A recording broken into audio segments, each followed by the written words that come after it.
Pessoal, boa noite. Tá? Primeiramente agradecer a presença de vocês. A gente conseguiu, né, dentro do Inova Talks, fazer mais uma edição e pegamos aí o Eduardo Guerra no pulo, né, daqui de Juiz de Fora, né, foi no pulo mesmo. Então foi meio de última hora, a gente conseguiu esse espacinho, tá? O professor Eduardo, ele trabalha hoje lá na Itália, né? Como é que é a Universidade Livre de Bolzano, né? E lá ele trabalha com a parte de engenharia de software, né, que é a sua área de expertise, né, mas também ele trabalha como professor na parte de ensino de jogos, a fazer jogos. Então ele também tem jogos publicados aqui no Brasil, lá fora também está para chegar mais alguns ou já está lá? Teve um que saiu lá fora. Tá, aí já estão rodando aí, né, e como, né, especialista aí da área de computação, tem muito essa visão de, né, como que a gente vai fazer essa modelagem aí, de trazer, de usar o tema dentro dos jogos, como é que a gente faz essa montagem aí, tá? Então, muitíssimo obrigado, tá, pelo tempinho. Uma boa palestra. Eu que agradeço aí o convite. Então, assim, só para contextualizar, né, o Igor me convidou, aí eu falei assim, meu Deus, o que eu tenho na manga aqui, né? Eu atualmente tenho um curso de game design lá na universidade, né? E essa aula aqui especificamente foi uma aula que eu montei porque eu não achei material nenhum sobre esse assunto, né? É muito difícil de achar. E aí eu acabei montando, assim, baseado na minha experiência, conversei com outros designers, fui trocando uma ideia e aí consegui botar esse material. Então por isso que eu achei que fosse ser o mais interessante para apresentar. Bom, antes de entrar eu vou falar um pouquinho aí sobre mim, mas como eu faço muita coisa eu vou falar bem rápido, tá? Eu sou pesquisador, judoca, agilista, né? Trabalho com desenvolvimento ágil, design de jogos de tabuleiro, arquiteto de software, neurodivergente, educador, podcaster, cosplayer, sou dinossauro Java, né? Desde lá dos primórdios eu programo em Java e sou autor de padrões. Bom, vamos começar então. Bom, às vezes a gente vê umas coisas de temática, né? Eu vejo alguns jogos assim que a temática é muito mal implementada, né? Igual você olha assim, sei lá, o Hulk dirigindo um carro, né? Você fala assim, nunca vi, né, ele dirigindo um carro. Não tem nada a ver com o Hulk dirigir um carro. Mas eles pegam e botam lá, né? E tem alguns jogos que são nessa vibe, né? O cara bota uma temática ali, uma coisa que não tem nada a ver, né? É o que a gente chama de colado com cuspe, né? O cara pega ali o jogo, bota ali os personagens, bota alguma coisa ali, né? E aí a gente fala que é aquele tema ali colado com cuspe, né? Que realmente tem as coisas do tema, mas as coisas que acontecem no jogo acabam não condizendo muito com o que tá ali, né? Então a ideia dessa aula, dessa palestra no caso, né, é justamente falar um pouquinho como melhorar um pouco isso, né? Lá na universidade tem muita gente, por exemplo, na área, sei lá, de pedagogia, que quer usar jogos para ensinar alguma coisa. Então, casar a temática, né, é interessante. E aí você, vai ficar fazendo o quê? O dominó das equações, né? Aquelas coisas assim, o jogo de trilha ali que você anda e tem que responder uma pergunta da matéria, né? Não é tão interessante, né? Então, como que a gente consegue fazer? Aí, hoje em dia, tem a parte também de serious games, né? Como é que você, às vezes, consegue fazer uma coisa que encaixa com um negócio de uma empresa, né? Às vezes, para fazer, para usar para fazer propaganda ali, né? E ser uma coisa interessante. Então, essa parte da temática, muitas vezes, é bem importante também quando você está tentando usar os jogos fora aí dessa parte de entretenimento, né? Antes de entrar na temática, eu queria falar dos jogos abstratos, porque é ok que o seu jogo não tenha temática nenhuma, né? Por exemplo, né, sei lá, jogos de carta, né, damas, né, outros jogos, eles são abstratos, eles não necessariamente têm um tema, né, é simplesmente ali a mecânica, né? Tem alguns jogos abstratos que tem ali uma fachada de um tema, mas é naquela pegada assim que é muito mais para dar uma identidade visual para o jogo, né? Por exemplo, tem o azul, né? Que é a ideia ali dos azulejos, né? Que é aí fica bonito e tal, mas assim, o que o jogo tem a ver com azulejo? Nada, né? É simplesmente um jogo abstrato ali, assim como outros, como o Splendor, como é que é aquele mesmo? O Dragon Castle, que tem ali toda uma historinha dos dragões e tal, mas é um jogo abstrato no final das contas, né? E aí, assim, é muito fácil você fazer o retema do jogo, né? Então, por exemplo, o Splendor, ele tem o Splendor Marvel, né? Que se você olhar aqui, ele tinha aqui as pedrinhas preciosas e viraram as gemas do infinito.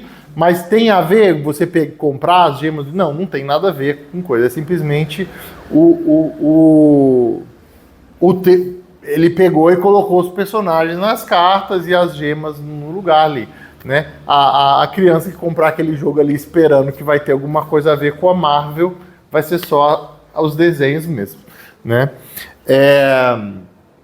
Bom, aí a gente vem, passado a questão de que existem jogos abstratos, tem o seu lugar, né? Se você quer colocar um tema no seu jogo, né? O que vai vir primeiro, né? O tema ou a mecânica? Como é que você faz, Igor? Eu sou muito mecânica, tema, né? Mas... Começa da mecânica e vai para o tema, né? A maioria sim. Tem uns que já vem ao contrário, mas é... Sim, o que eu falo é assim, dá para você ir nas duas direções. Muitas vezes você pega o tema e aí você tenta encontrar uma mecânica que se encaixe bem com aquele tema, né? Então, muitas vezes, por exemplo, se você recebe uma encomenda, às vezes, de um jogo, né? Consegue fazer um jogo do personagem tal, ou que tem a ver com a minha empresa, né? Por exemplo, aconteceu comigo o jogo que eu lancei lá na Itália, é um jogo chamado Breaking News, e era um site de notícias que eles falaram assim, olha, a gente está fazendo 10 anos, a gente quer um jogo para poder, né, distribuir e tal, nem é um jogo coisa, mas a gente queria um jogo original e tal, e que tivesse a ver com a gente, né? Aí eu já pensei, aí eu já tinha o tema, né? Que mecânica que vai se encaixar? Como é um jornal, de repente a parte de storytelling, né? Notícia, de repente você conectar fatos. Então pensei a parte de criação de padrões. Então você vai tentando encontrar mecânicas que vão encaixar ali dentro daquela temática que você quer colocar, né? Um jogo, por exemplo, eu lembro que um jogo que eu comecei muito pelo tema, eu queria muito fazer um jogo uma vez sobre viagem no tempo. E aí era coisa de o cara viajava no tempo, pegando os artefatos, aí eu queria que coisas feitas no futuro tivessem importância de estar no futuro e estar no passado pudesse afetar o futuro, então que tivesse essa coisa. Então, nesse caso, começou com um tema e aí eu fui procurando uma mecânica que conseguisse representar bem essa questão, né? Ou, às vezes, você começa da mecânica, né? Às vezes você tem uma ideia de uma mecânica diferente, né? E aí você tenta encontrar um tema que encaixa com aquela mecânica. Ou não, né? Às vezes é difícil de encontrar. Às vezes você pode até ir para o abstrato. Mas às vezes você fala, nossa, e se eu tivesse um jogo de carta assim assado, né? E aí você vai encontrar, de repente, um tema que você consegue, que aquela mecânica que você pensou vai dar o match com aquele tema. E tem o caso que você já pensa neles juntos, né? Eles já nascem casados, né? Às vezes você fala assim, nossa, tal mecânica ia ser muito legal para representar tal coisa, né? Por exemplo, eu lembro que teve um jogo que eu pensei na ideia, por exemplo, de uma pirâmide de cartas, né? Não aquela que você monta para cair, né? Mas, por exemplo, de você tendo uma carta em cima, duas que bloqueiam, né? Tipo, como é que chama? O Seven Wonders Duel, né? que você vai colocando as cartas, à medida que você vai tirando as cartas de baixo, vai meio que desbloqueando as de cima.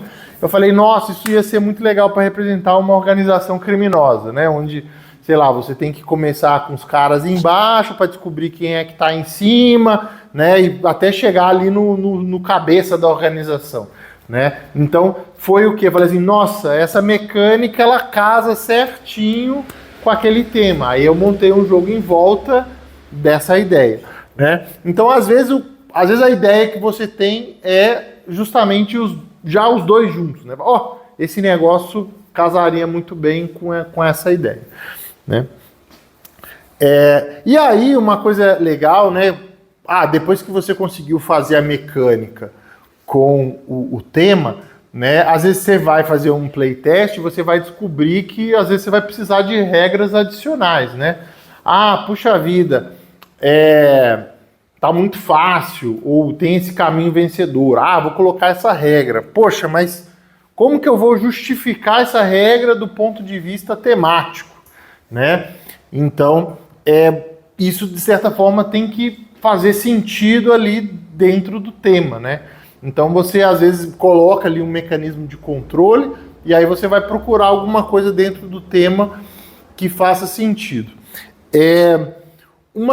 Eu tive uma palestra muito interessante do David Turci, não sei se vocês conhecem ele lá no meu curso, ele deu uma palestra online lá, onde ele falou sobre essa parte de temática, né? É o designer do Anachrony, do Imperium, e é um cara, assim, atualmente é o meu designer de jogos favorito, e eu gosto muito dos jogos dele justamente por conseguir casar muito bem o tema com as mecânicas, né? Aí uma coisa que ele falou que eu achei bem interessante foi que ele falou o seguinte, olha, o tipo de jogo que ele desenvolve são jogos com estratégia um pouco mais pesados, né? Ele falou assim, olha, normalmente eu começo com a mecânica, tá? E aí eu vou procurar um tema que case aquela mecânica, né? Só que ele falou que depois que ele faz esse primeiro match, né, ele começa a criar ciclos, né? Ou seja, poxa, dentro desse tema, tem esse elemento. Olha, como é que eu vou representar isso dentro da mecânica? E às vezes dentro da mecânica você fala assim, nossa, seria legal criar uma regra assim. E como é que na temática eu vou representar isso aqui? Então ele fala que vai se retroalimentando, né? Então, se você fala assim, se você pensa numa mecânica e depois você coloca o tema, né? Às vezes você pode, parece meio colado com custo, poderia ser qualquer coisa, mas não. Aí fala assim, depois aparecem coisas adicionais no tema que você tem que criar mecânicas para aquilo e aparecem necessidades do ponto de vista mecânico, às vezes para equilibrar, ou às vezes para deixar o jogo, às vezes para criar mais um caminho de vitória e etc., que você tem que pensar do lado do ponto de vista de temático o que seria legal, né? Então ele falou que tem muito esse ciclo, né? Durante o design, onde como é que fala? O tema ele vai gerando inputs para a mecânica e a mecânica vai gerando inputs para o tema. E aí, depois que faz a primeira casa, a primeira coisa, o negócio vai se alimentando, tá? Bom, e aí uma coisa que eu fiz foi dividir em 3 níveis o quão profundo você pode representar um tema num jogo. Porque a gente às vezes pega jogos que fala, legal, tem aqui, sei lá, os personagens, tem os papéis, tem as coisas, mas ok, é isso. E tem aqueles jogos que você fala assim, nossa, isso aqui realmente representou de uma forma muito profunda todo o funcionamento desse negócio aqui, né? Então, eu vou mostrar quais seriam esses 3 níveis aí, tá? O primeiro nível seria o mapeamento de conceitos. O que seria isso? Seria, por exemplo, você pegar aqueles conceitos importantes que você quer representar no jogo, tá? Vou dar um exemplo aqui. né? Eu lembro que teve um projeto lá na universidade, acabou não saindo, mas que a ideia era fazer um jogo sobre cidades sustentáveis, né? E aí falou assim, ok, então vamos pensar quais são os principais conceitos que a gente tem que representar no jogo, né? Por exemplo, a questão de sustentabilidade, às vezes muito ligada à energia, a tipos de produção de energia, né? A consequências negativas de você produzir a energia não sustentável, né? Então vai ter que ter, por exemplo, os diferentes tipos, vai ter que ter energia, de repente, representada de alguma forma, né? Vai ter que ter, por exemplo, os diferentes tipos de usina que geram energia e etc, né? De repente, alguma coisa para representar um efeito negativo, de repente a poluição, né? Quando você gera energia de uma forma que não é sustentável. Então você começa a pensar quais aqueles conceitos que você quer ver presente ali no jogo, né? E aí você começa, e aí assim, uma das coisas que eu vejo que é um dos primeiros erros, assim, quem tenta fazer, principalmente quando você às vezes tem um objetivo, assim, às vezes mais didático e etc., é tentar representar tudo, tá? Tentar fazer uma simulação precisa de tudo. Não, mas isso acontece por causa disso, né? Eu lembro que teve uma aluna lá do meu curso que ela trabalhava com biologia, ela quis representar lá, acho que era de diferentes tipos de negócio de bactéria lá. Nossa, mas o jogo era muito complicado, porque tinha muito detalhe. Não, porque isso funciona assim, porque isso funciona assado, né? Aí eu falava assim, mas isso aqui, ao invés de ter tudo isso, não pode ser só, sei lá, ter um bônus aqui, né? Às vezes é o suficiente. Então, tenha cuidado que nem tudo precisa ser representado, né? O jogo, ele tem, obviamente, várias simplificações, né, que você coloca, né, e você não precisa representar tudo. Pensa quais são as coisas mais importantes, né, para você representar e colocar ali dentro do jogo, tá? E aí você pode representar, escolher qual componente que vai representar esse conceito, né? Então, por exemplo, às vezes eu tenho uma coisa que tem chance de dar errado, pode ser um dado, né? Ou é uma pessoa, pode ser um meeple, às vezes é uma ação, pode ser uma carta, né? Às vezes é um local, de repente esse local pode ser uma carta, ou o dado pode representar o local, né? Então, você pode, ou de repente você vai ter um tabuleiro que vai estar representando vários locais, né? Então você vai pensar no que os componentes, como que você vai representar dentro do jogo aquilo. Às vezes você pode ter várias cartas, e as cartas podem representar mais de uma coisa, ou diferentes cartas de diferentes tipos podem representar diferentes coisas, né? Então você começa a pensar em como que você vai representar isso daí, tá? E esse conceito ele pode ser representado não por uma coisa, um componente físico, mas ele pode ser uma regra. Por exemplo, sei lá, a colheita ela pode ser representada pelo fato de que você remove todas as plantas no final do turno, por exemplo, né? Aí você chama, aqui é a fase de colheita, onde você vai tirar, sei lá, limpar o tabuleiro, né? Então isso daí pode ser uma regra, né? Então esses conceitos eles podem ser regras dentro do jogo, tá? E aí uma outra coisa que não só os componentes precisam ser representados, mas o próprio jogador ele pode representar alguma coisa também, né? Por exemplo, nesse exemplo aí da cidade sustentável, né? Quem que é o jogador? Ele é o prefeito da cidade? Ele é alguém tentando... É um cidadão que está tentando fazer alguma coisa, né? Então, de repente é um jogo cooperativo, então um não pode ser o prefeito, tem que ser, sei lá, o conselho da cidade, né? Então, saber quem é o jogador, às vezes é importante para você poder representar o que tá. Eu lembro que eu tinha um amigo que sempre que eu ia explicar um jogo, eu começava falando, não, porque esse jogo aqui é um jogo de tem tal mecânica, tem não sei o que. Ele sempre falava assim, quem eu sou? Né? Então, quem que eu estou representando dentro do jogo? Né? Para poder entender qual que é a perspectiva que você está tentando fazer ali.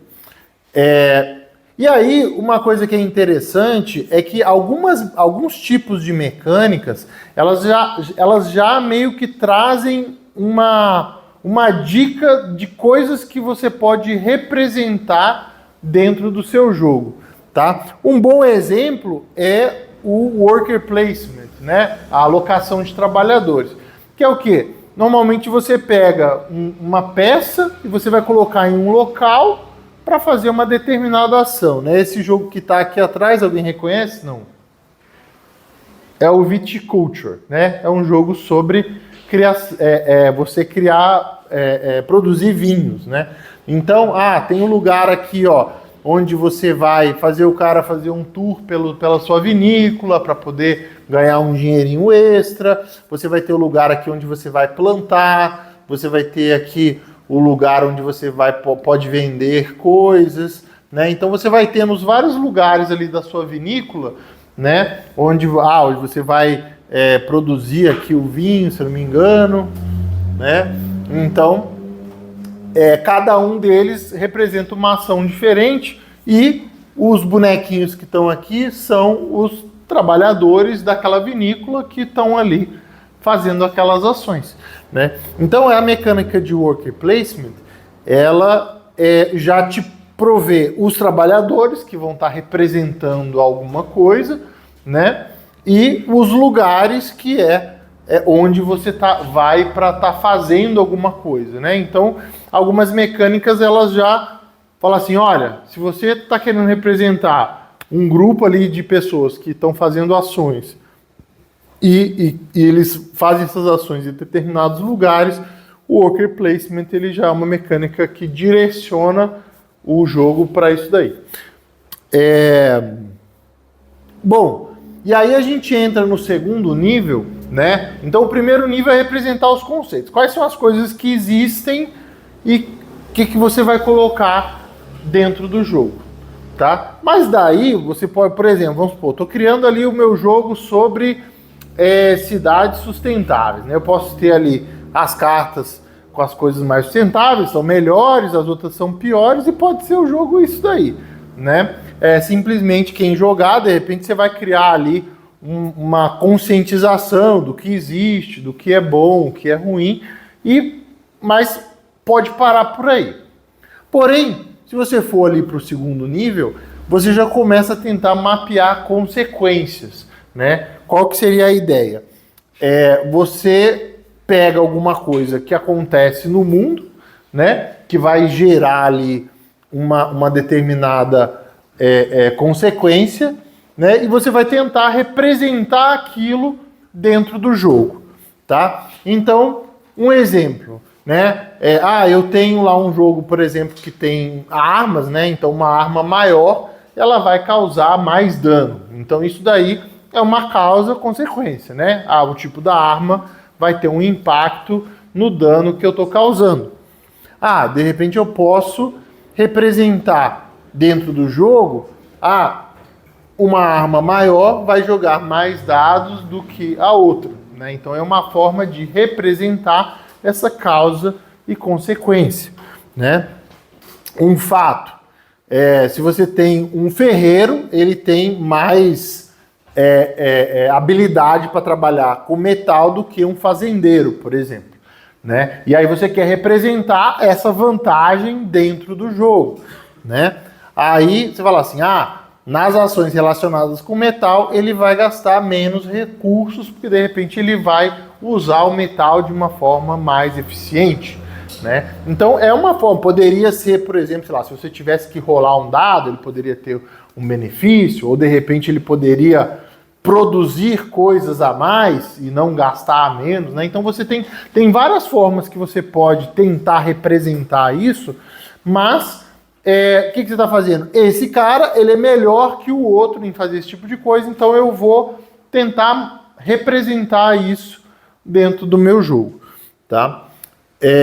E aí, novamente, né? Tenha cuidado para não tentar representar muita coisa e deixar o jogo muito complexo, tá? Obviamente, tem jogos complexos, mas você tem que ver se realmente o tipo de público que você quer atingir é aquele que vai gostar daquele tipo de complexidade, né? Então também temos que ter cuidado. Imagina que, não, mas eu tenho diferentes tipos de ferreiro que têm habilidades diferentes, podem ter bônus diferentes e não sei o que lá, depende do tipo de metal. E aí, ou seja, você pode fazer o negócio ficar bem sofisticado e tal, mas será que vale a pena? Será que o jogo vai fazer uma diferença dentro do jogo? Vai ser divertido? Vai ter um impacto dentro do tema fazer isso? Então tudo isso aí é uma forma de equilibrar, né? Em geral, às vezes quando a gente consegue representar uma coisa de uma forma simples e que fica legal, fica mais elegante, digamos assim, né? E aí aceite que nem toda regra tem que ser temática, tá? Se liberte disso. Às vezes tem coisas no jogo que você precisa que aconteça, né? Um exemplo que eu gosto de citar é, por exemplo, sacar uma carta, né? Eu tenho aqui as minhas cartas de, sei lá, das construções, não sei o que lá. Aí no final do turno eu saco uma carta. O que representa eu sacar uma carta? Eu tô comprando um novo projeto. Às vezes não, às vezes é só você está comprando para o jogo continuar.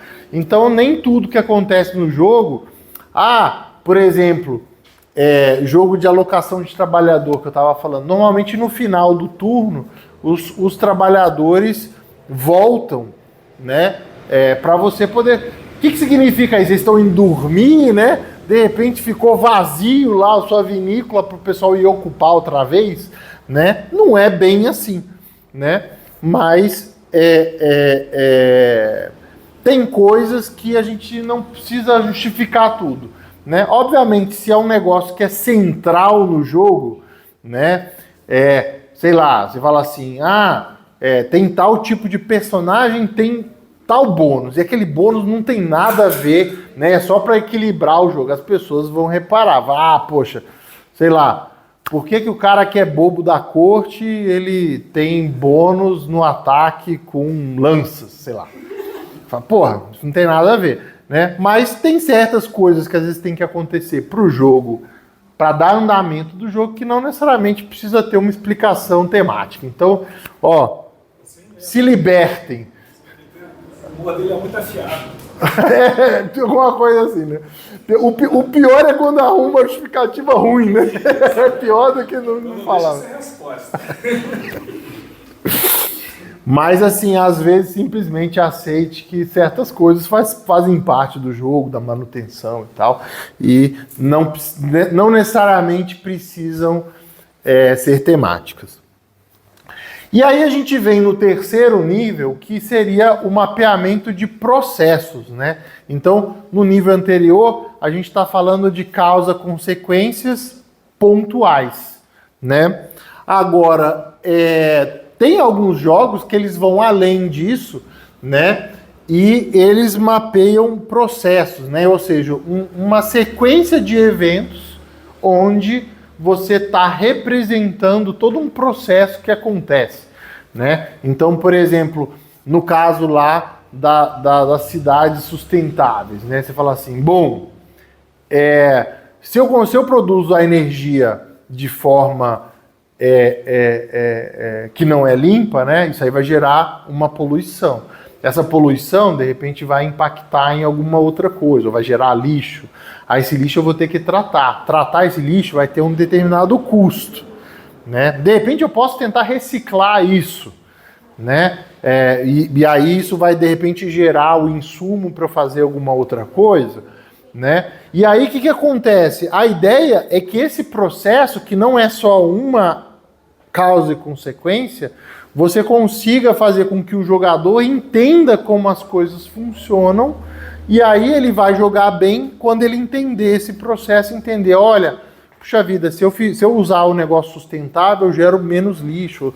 De repente, às vezes eu não consigo suprir tudo de forma sustentável, mas se eu reciclar isso aqui, ou se eu usar esse esse produto ruim, mas eu conseguir reaproveitar isso de alguma forma melhor, aí eu vou ter menos custo para ter que limpar ou tratar a cidade depois, né? Às vezes, sei lá, se é um deck building, essa poluição pode entrar como cartas ruins na mão, e aí ele vai perceber no jogo, se eu usar muito isso daqui, essa poluição começa a me atrapalhar, então é vantagem não usar isso, não ter isso, né? Ou eu vou ter menos custos para isso, ou de repente a população começa a ficar insatisfeita, começa a sair da minha cidade e ir para do outro ali que está melhor, né? Então ele vai entendendo, e não é uma ação e conseguir, eu faço isso, acontece isso e acabou. É toda uma corrente que vai acontecendo, né, de eventos que você entende como a coisa fecha, né? Muitas vezes lá aquela coisa lá do final vai impactar naquela inicial, né? E aí você consegue representar um processo, né? Então é uma forma de representar um sistema mais complexo, né? Normalmente jogos mais pesados têm isso daí, mas tem alguns jogos que são mais leves, né? Que conseguem representar às vezes essa cadeia, às vezes uma cadeia de produção, né? Tem um jogo com aquela Oh My Gods, né? Que ele vai... você pode pegar a vaquinha lá e produzir leite. E você pode vender o leite. Mas você pode pegar o leite e produzir queijo. Aí você consegue vender mais caro, né? Ou às vezes você pode ir produzindo bens que são mais manufaturados e tal, onde você vai conseguir um preço. Aí você vai entendendo ali como é que funciona a cadeia. Esse aqui produz mais, esse aqui não sei o que, esse aqui precisa disso, aquele precisa daquilo. Você vai entendendo ali a cadeia de produção, você vai criando ali aquela... a gente fala que é engine building, né? Você vai criando aquela maquininha ali onde uma coisa vai impactando na outra, né? E aí o que é legal é que muitas vezes o jogo ele não fala, esse aqui que é o processo que eu quero que você entenda para fazer o jogo. Mas o jogador ele tem que sacar como as coisas funcionam. Você não vai falar para ele que poluição é ruim. Você vai botar uma carta de poluição na mão dele e ele vai perceber que aquilo é ruim, né? De repente ele vai perceber que ele consegue lidar com algumas, mas não consegue lidar com muitas, né? Então, isso é uma forma de você fazer com que ele, dentro daquele tema, ele vai entendendo como as coisas funcionam, né? E aí isso é uma forma muito interessante de você também mandar uma mensagem com o seu jogo, né? Porque eu entendo os jogos como uma forma de comunicação, uma forma de expressão, né? Então você pode também mandar uma mensagem, você pode transmitir um conhecimento, né? Através do jogo. Você pode, como é que fala? Expressar uma opinião, um ponto de vista a partir do jogo, né? E aí, às vezes, você fazendo a pessoa entender o processo é uma forma de você criar a sua argumentação em cima daquela. Tá vendo? Isso aqui é ruim porque acontece isso, isso e isso. E aí, só que você deixa o cara descobrir ele mesmo como que isso daí funciona, né? E aí, assim, um dos poucos artigos que eu encontrei sobre isso daí é esse The Rhetoric of Video Games, né? Alguém já jogou Animal Crossing? Sim. Bom, eu vou descrever mais ou menos, para quem não conhece, como é que é esse jogo, né? Aí eu não joguei ainda, mas me fala se eu tô falando besteira. Você começa lá, primeira coisa que você tem que fazer é comprar a sua casa, né? Você ganha a casa, mas ganha com empréstimo. Isso, você tem que pagar a casa. Aí você pagou o empréstimo lá da casa, o que acontece? Você quer uma casa maior, você quer comprar os móveis da sua casa. E o jogo vai indo, e toda vez que você termina a sua casa, te oferece uma casa maior, te oferece para expandir e ter mais coisas. E aí você vai negociando e fazendo as coisas pro pessoal da vilinha lá, né? E tem mais alguém que começa a crescer casa ou só você? Só você. Aí você fala assim, bom, o que é isso? Vamos pensar no mundo real. O que é isso? Você querer sempre mais e sempre maior. O que esse jogo está representando? No estado do Vale você acaba virando latifundiário. É o consumismo, é o capitalismo, né? De você ser dono da cidade, comprar uma ilha. Você ir tendo cada vez mais posses, né? Então é um jogo que ele tem essa retórica de que isso é bom, né? Ele tá te vendendo essa ideia como uma coisa positiva, né? Tem um outro jogo que ele cita aqui, que é bem interessante, que é um jogo sobre fast food, né? Então, você acha que administra um fast food por diferentes perspectivas, né? Então você tem o cara lá que faz o lobby para você poder ter o lugar para criar as vaquinhas e tal. Aí você faz isso no terceiro mundo, aí os caras começam a querer te tirar o espaço, aí você paga lá os políticos para poder liberar para você, aí você desmata um pouquinho aqui também e tal. E aí você vai vendo que para você ir bem no jogo e lucrar mais, você tem que fazer, aí diminuir a qualidade das coisas para poder vender mais e tal, fazendo propaganda e tal. E é justamente ele bota você como o vilão, entre aspas, né? Mas ele cria todo esse processo, né, de o cara ali, ele tem a carne dele que vem daqui, e ele tem esse tipo de prática para lucrar mais. Do ponto de vista de marketing, ele faz isso aqui, que aí você tem umas opções que não são lá muito bacanas, né, mas que vão te fazer lucrar mais. Então, ele cria todo esse processo para criar essa retórica de olha aí como é que os caras fazem para lucrar mais. Por quê? Porque você percebe pelo jogo que é assim que você vai ganhar mais dinheiro, e você percebe que é assim que as empresas fazem para ganhar mais dinheiro, né? Então, assim, é um jogo que ele foi feito, né? Obviamente te colocando no papel ali para ser o bad guy, né? Mas que ele monta tudo para você, para criar essa retórica, né? Para mostrar o ponto de vista dele, para explicar, olha aí como é que essas empresas atuam para maximizar o lucro e o tipo de prática que não é muito legal que elas fazem para chegar nesse ponto, né? Então esse artigo aqui é bem bacana, né?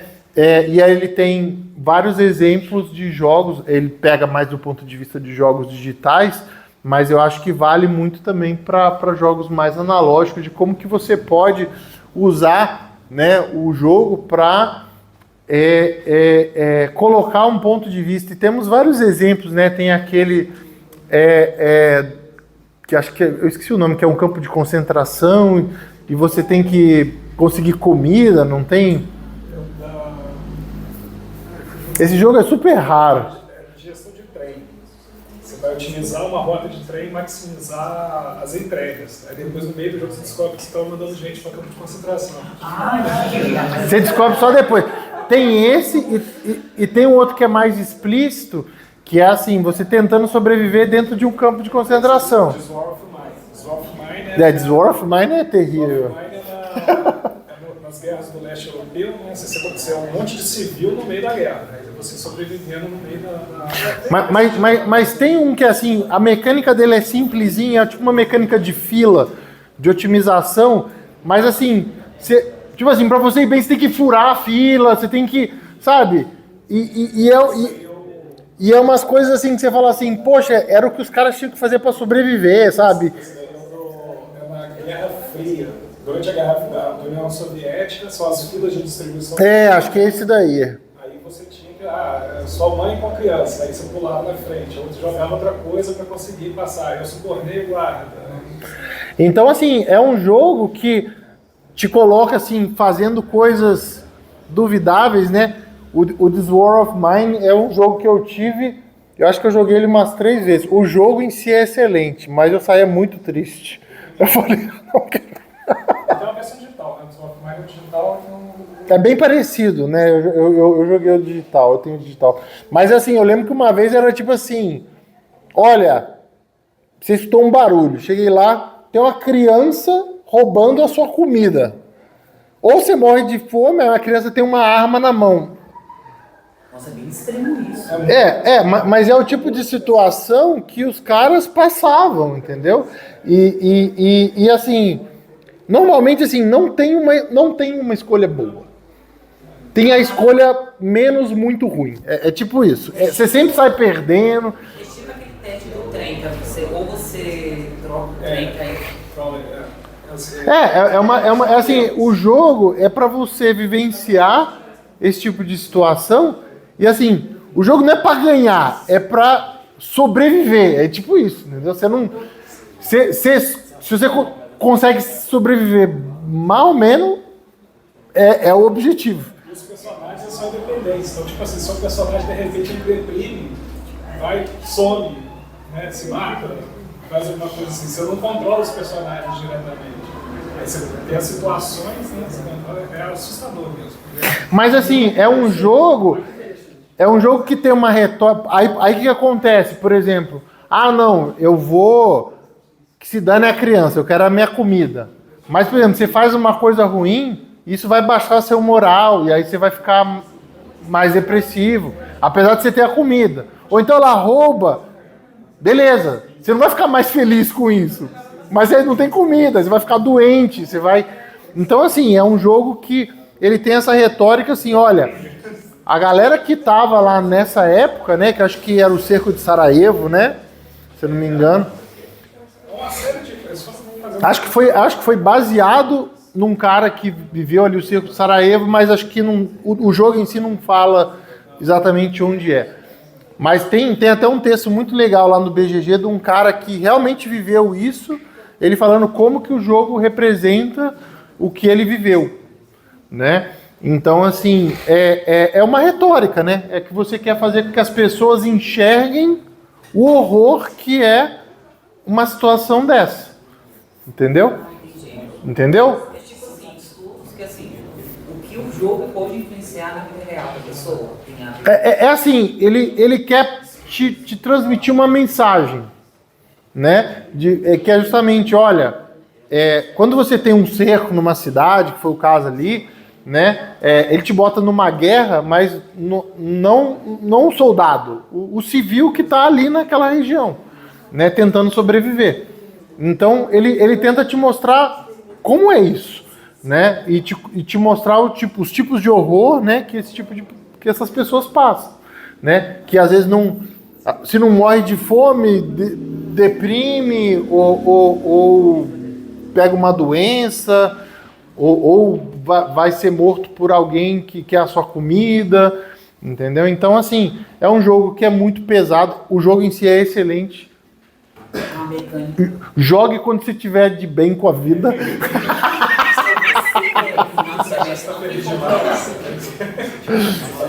Mas assim, é um jogo que te abre a cabeça para várias coisas que você às vezes nem sabia que existia, né? Então assim, e dá pra gente fazer isso com o jogo, né? Dá pra gente passar mensagens com o jogo. Bom, para fechar, eu trouxe aqui uma polêmica que teve com o jogo Porto Rico, né? O jogo Porto Rico, ele representa a produção de café? É café, né? A colônia de Porto Rico. Isso, de Porto Rico, que era escravagista, né? E aí no jogo você compra, né? Depois eles mudaram o nome para colonos, né? Mas na real, e eu lembro que na época teve uma polêmica muito grande, né? Que falar, mas poxa vida, lá realmente tiveram escravos. Você chamar eles de colono, você tá tapando o sol com a peneira, né? Mas aí a grande questão que eu fui entender depois, o tema tá perfeito. Tinha escravos mesmo, e se você está representando essa época, você pode representar isso. O problema era a retórica. Por quê? Porque no jogo era vantajoso você ter muitos escravos. Esse que é o grande problema, entendeu? E que na época funcionava daquela forma, né? E tiveram outros jogos, se eu não me engano, o Endeavor, né? Que eu acho que... não, tem escravos, existiam nessa época, ele representa isso. mas tenta representar de uma forma, olha, não era simplesmente vantagem ter, você tinha uma desvantagem, né, de trabalhar daquela forma, né, e chega um ponto no jogo, acho que também tem a libertação e tal. Então, assim, quando trabalha com esse tipo de tema, né, tem que ter o cuidado com a retórica, né? E a princípio, até assim, eu acho que é válido o argumento de, não, mas naquela época realmente você tinha escravos, se você está representando aquela época, que aí a solução que deram foi chamar de colonos, né? Mas o problema é como que você está representando isso. Se é vantagem você ter escravos no jogo, né, você está criando essa retórica, né? Pode representar? Pode, mas aí você tem que, principalmente num tema sensível, você tem que ir um pouco mais a fundo para criar uma retórica de, olha, essa época tinha isso, mas olha os impactos negativos, sociais e tal que isso tinha, e tentar representar isso no jogo de alguma maneira, né? E aí tem vários jogos, né, que acabam sendo criticados, né? Teve aquele do Pfizer, como é que chama? O Mombasa, né? Que são de sangue, né? Que é a parte da restauração da África. De várias empresas na África e tal, né? Então, a questão é a retórica, né? Você falar assim, olha, isso aqui foi uma coisa que no jogo está sendo representado como objetivo, de uma forma positiva e tal, mas que no mundo real teve um impacto muito negativo, social e tal, e isso o jogo não está falando, né? Então, assim, eu fui entender melhor essa questão do Porto Rico quando eu li esse artigo sobre retórica, para entender qual que é a mensagem, né, que você está passando ali. Tem a questão do contexto também, que a maioria desses autores, eles são europeus, né? E para eles o colonialismo, para eles é história, né? Então fica preso na própria forma de se expressar, né? Esse é um, né, que foi que assim, o pessoal até acusa muito de anacronismo, né? Eu acho assim, o Porto Rico, ele acabou sendo, acho que talvez um dos primeiros que entrou nisso, né? O cara pegou porque os euros vão muito pro lado de ter uma cidade, né? Uma cidade, como é que funcionava e tal. Aí o cara pegou, como é essa época aqui, isso aqui, como é que funcionava. Foi um jogo que foi também, teve uma visibilidade muito grande, que foi o top 1 do BGG por muito tempo, né? O jogo em si é muito bom, a parte mecânica do jogo é muito boa. Então teve essa questão da visibilidade, e acho que foi um dos primeiros que acabou levantando essa questão, né? Não, e tem vários outros, né? Então, esse aqui eu acho que talvez assim tenha sido importante por levantar esse tipo de discussão, né? Mas é o tipo da coisa, quando a gente está trabalhando o tema do jogo, que a gente tem que ter em mente, né? Qual que é? Porque não acredito que o cara fez o jogo, vou fazer o jogo para mostrar que é bom, né? Mas ele acabou passando essa mensagem, né? Então a gente tem que tomar cuidado com a retórica que a gente está embutindo dentro dos nossos jogos, certo? Bom, pessoal, era isso que eu tinha para falar para vocês. Muito obrigado a todo mundo aí por ter assistido.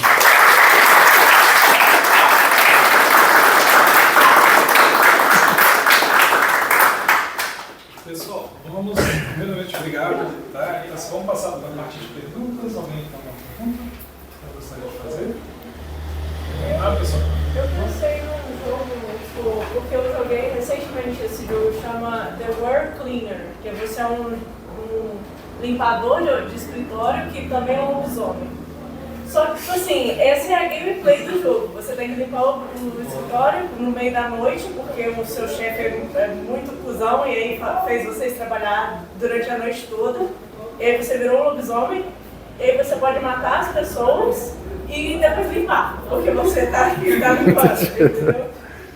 E é muito divertido, só que tem um subplot de os trabalhadores estão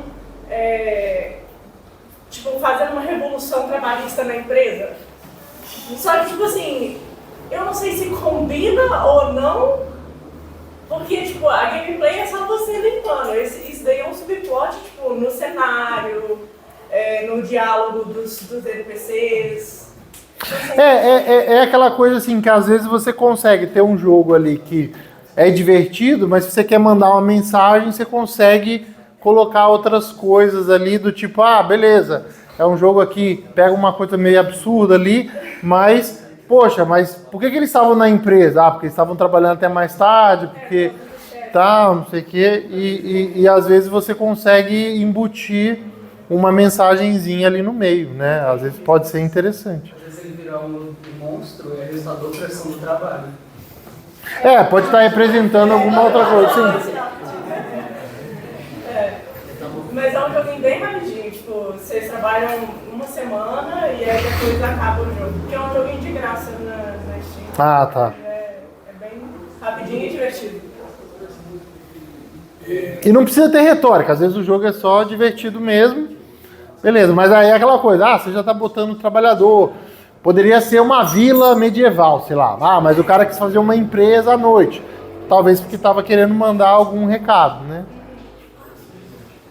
Só pegando gancho ali, nós temos uma professora, né, que você vê, a Liane, né, do TOT, né? Ela, do EAD, né, ela trabalha muito essa parte de decolonização, né? E ela pega também, assim, muitas das vezes, o autor ele passa uma mensagem sem querer. Eu acho que, né, assim, da própria formação dele. Aí uma deles é o Minecraft. Minecraft, já viu esse vídeo assim? Aí que o Minecraft é um jogo totalmente inocente, né, de fazer. Só que uma das mecânicas do jogo que aflorou foi você ir numa outra vila dos carinhas, pega, joga eles num bar, aí leva eles para o lugar, reproduz eles, porque aí a hora que tem 10, eles começam a fazer golem de ferro, aí você monta uma fábrica de golem de ferro. Aí você, isso aí é exatamente o que aconteceu na parte colonial, né? Então, assim, muitas vezes algumas mecânicas elas afloram, né? Aí é bem complicado. Nessa parte de colonialismo, por exemplo, tem o Spirit Island, né? Porque tem muito jogo de colonizar. Aí o Spirit Island é justamente um jogo que, olha, você é o espírito da ilha que está tentando expulsar essa galera que está tentando invadir, né? Que é meio que uma inversão de, sei lá, jogos tipo Catan e etc. Sozinho eles se colonizam, mas aí você está fazendo um jogo para não deixar eles se colonizar, assim, você está impedindo a galera, é bem legal também. Obrigado, mas a pergunta de fato, né, é assim, você é da ciência da computação, né, assim, de formação, então assim, a gente tem alguns alunos aqui, né, da ciência da computação também, sempre aparece, e pelo meu viés de contato também, assim, apesar do que todas as pessoas que eu tive contato praticamente mais próximo da área de jogos, trabalham com ciência da computação, estão lá. Por que nessa parte de desenvolvimento de jogos tem tanta gente, principalmente jogos de tabuleiro? Você tem alguma visão sobre isso? Por que essa galera está aí fazendo jogo de tabuleiro em vez de estar programando?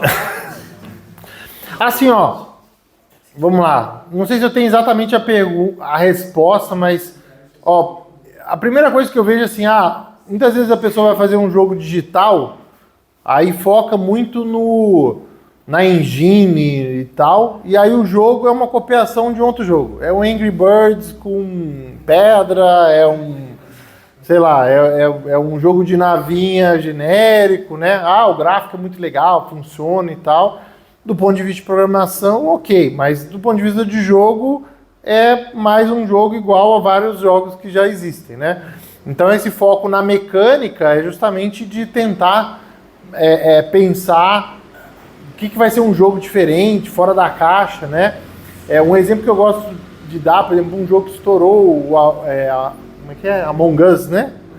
É o quê? Ele pegou a mecânica de traição e implementou de uma forma legal num jogo digital, que é o tipo de mecânica que já existe jogo de tabuleiro, né, há muito tempo, né?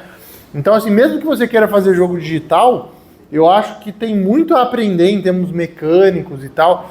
Eu falo assim, ó, pega os top 10 jogos digitais e os top 10 jogos de tabuleiro, vê as diferenças de mecânica entre eles, né? Você vai ver que o jogo de tabuleiro provavelmente é muito mais diverso, né? As quantidades de mecânica que eles têm, né? Então, assim, eu acho que é bem legal para aprender isso, mesmo se você quer trabalhar no digital. E o fato do tabuleiro você gerenciar todo o jogo, né? Muitas vezes, por exemplo, você tem até aqueles jogos digitais que são mais turn-based, né? Que teoricamente seria ali uma rolagem, alguma coisa, vai aparecendo uns numerozinhos, mas você não sabe o que está acontecendo ali por trás, né? Um jogo de tabuleiro você entende todo... esse cara aqui é mais difícil porque ele rola mais dado, esse cara é mais difícil porque tem tal coisa. Então as coisas ficam mais explícitas, né? Então eu acho que é interessante também que você consegue entender melhor o mecanismo interno do jogo, né? Acho que eu fui para uma direção um pouco diferente, mas eu falei, mas se você quer fazer jogo, inclusive digital, por que você tem que dar uma olhada nos jogos analógicos? Assim, nas conversas do Inova, a gente tivemos o Jordi Adam, né? Questão lá do nosso pezinho mais próximo do que a MSP, né? Que foi, né?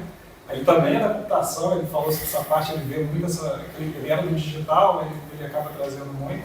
Tem o Gabriel Tosti também, né? Que acaba chegando aí, tá com jogos pequenininhos, então todo mundo da computação mesmo tá aí tentando reduzir ver essa redução que tem aí para a parte de simplificação. Eu pergunto para todos eles, mas por que tem tanta gente? Cada um... Assim, ó, uma outra coisa, né, que eu até botei que eu sou autor de padrões, né, então, assim, eu trabalho muito com design de software, padrões de software e tal, e assim, o que acontece? A gente tenta observar em sistemas, né, soluções comuns e tenta abstrair isso para... É o famoso gerar conhecimento, né? Às vezes a pessoa que tem experiência, ela tem por quê? Porque ela já tem uma vivência e tal, ela consegue pegar aquelas soluções que ela já usou e reutilizar, né? E aí quando a gente escreve padrões, a gente tenta concretizar esse conhecimento, essa experiência, né? Olha, isso aqui foi usado várias vezes e funcionou. E eu, por exemplo, quando eu comecei no design de jogos, eu tentava enxergar esses padrões, né? Do tipo, olha, por exemplo, esse jogo aqui tem esse mecanismo que ajuda o jogador que está por último a se recuperar. Nossa, esse outro aqui, que, sei lá, é um jogo completamente diferente, ele usa uma coisa muito parecida. Então, o que acontece? Eu identifico isso como um padrão e boto na minha bolsa de ferramentas ali. Ó, se um dia eu precisar disso, essa daqui é uma das alternativas que eu tenho, né? Que é muito que a gente chama das mecânicas e tal, mecanismos do jogo. Você começa a observar e começa a pegar essas ideias, né? Eu tenho duas perguntas. Quando no início da palestra você falando sobre temática e jogo de carta, aí eu fiquei pensando, tipo, no Damas, em inglês as peças event e king, né? Quando você melhora. Isso seria uma pequena temática? Por exemplo, você evoluir, melhorar a peça? Eu acho que acaba sendo mais aquela... É tipo a ilustração do negócio ali, né? Que você tá, de certa forma, sei lá, o xadrez, por mais que também seja abstrato, ele já tem uma temática um pouquinho mais desenvolvida, né? Mas, por que o cavalo anda em L? Né? Ele fica ali talvez no primeiro nível, né? Onde você simplesmente está representando conceitos.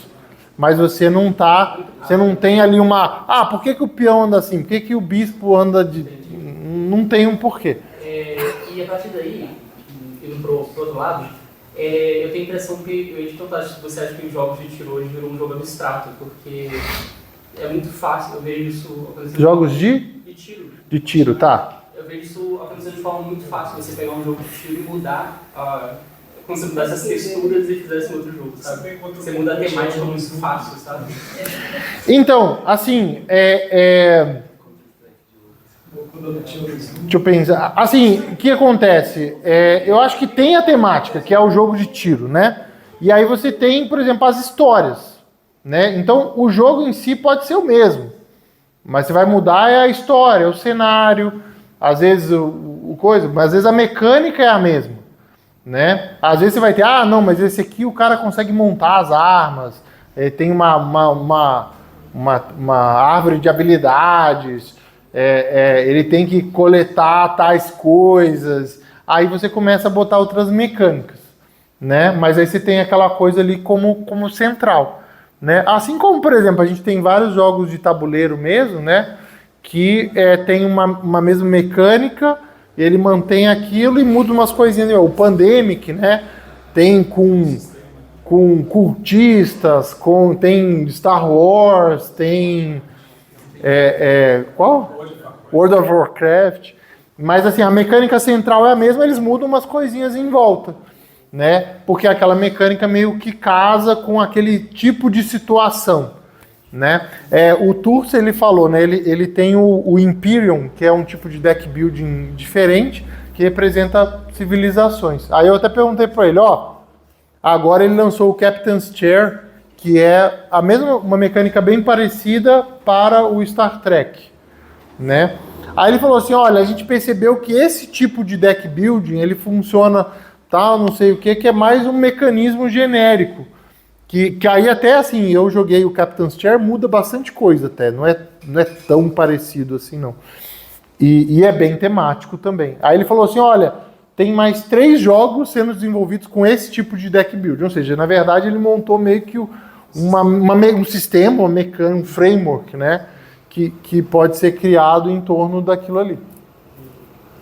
Ele vai pegando também intimidade no sistema, né? Ele vai explorando coisa. Assim, e aí assim, a gente pode entrar numa outra discussão aqui, que seria frameworks de jogos, né?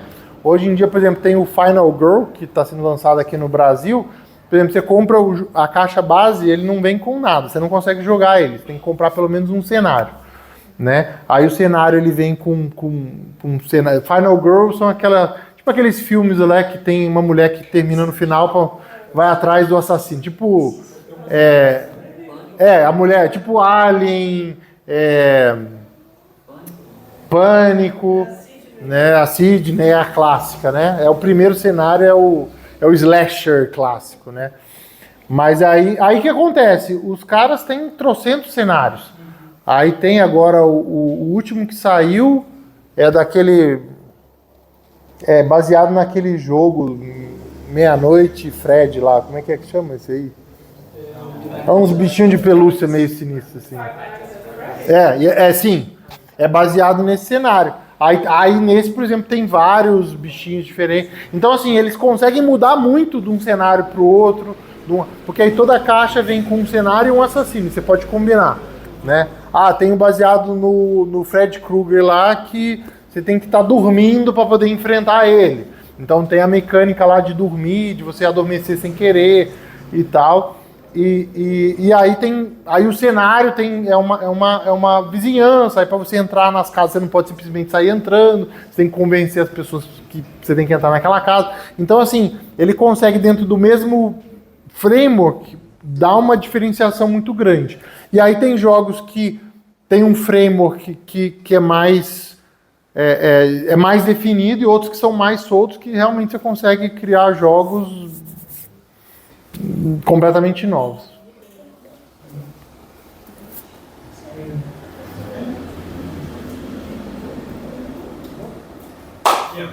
Obrigado a todos aí.